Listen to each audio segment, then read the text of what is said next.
Je vous le disais à l'instant, Green Cross Burkina Faso, qui est une ONG environnementale spécialisée dans la production du compost et d'aliments pour bétail, a reçu le samedi dernier la visite du ministre d'État chargé de l'agriculture. Ismaël Sombier est allé s'enquérir des conditions de travail de l'ONG et ses exploits pour une agriculture durable au Burkina Faso.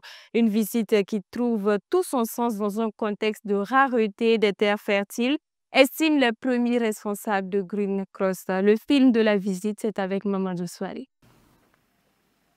La poignée de main entre le ministre d'État chargé de l'agriculture et le coordinateur de Green Cross Burkina, une ONG qui fait dans la production du compost et d'aliments pour bétail dans les faubourgs de Zaktouli à Ouagadougou.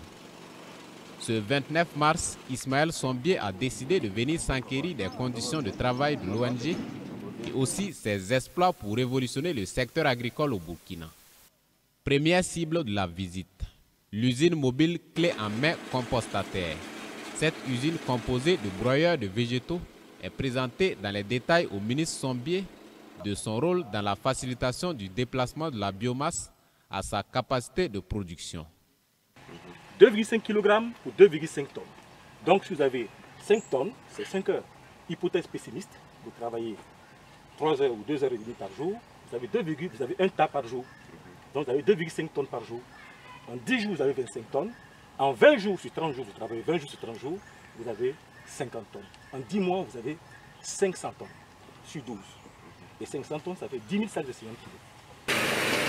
Avant la prochaine étape, le ministre Ismaël Sombier passe au test. La machine vrombisse et le résultat est là. Ensuite, ces femmes réunies en société coopérative expliquent la technique de production du compost à travers l'activeur Compost Plus.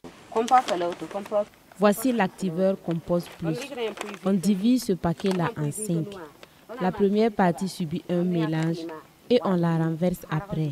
C'est-à-dire que ce qui est en haut passe en bas et vice-versa.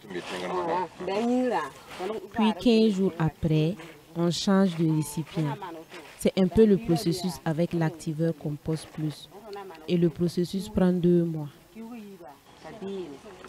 Cette visite du ministre d'État chargé de l'agriculture vient galvaniser davantage l'équipe de Green Cross Burkina dans son élan de relever les défis majeurs dans le secteur agricole.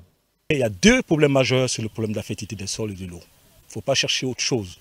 Et après, pour produire davantage, il faut beaucoup de compost, suffisamment de compost pour l'agriculture. Et le deuxième problème, c'est l'aliment bétail. Le type d'élevage que nous pratiquons était l'élevage extensif.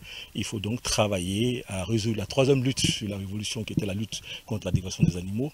Si quelqu'un arrive à broyer et à rendre vraiment utile tous les éléments nutritifs de ces tiges de sorgho, des tiges de maïs ou ces fourrages fourragères, ça va permettre d'accroître le potentiel d'animaux et bétail qui vont être bien engraissés, qui vont produire beaucoup de lait. C'est produit depuis des décennies, mais c'est la quantité. Donc c'est avec les végétaux, toutes sortes de végétaux, mais il faut les découper en petits fragments et c'est la difficulté que Green Cross a levée avec l'usine mobile qui va maintenant broyer la matière pour la rendre en petits fragments et ajouter à l'activeur Compost Plus qui remplace 5 à 7 charretées de déjection animale qu'il fallait mettre dans ces végétaux pour aboutir au compost. Dans un contexte de rareté des fertilisants, il est donc de bon ton que les premiers responsables en charge de l'agriculture encouragent les initiatives comme pour Green Cross qui visent à relever considérablement la fertilité des sols et intensifier l'élevage, a laissé entendre le coordinateur de Green Cross Burkina.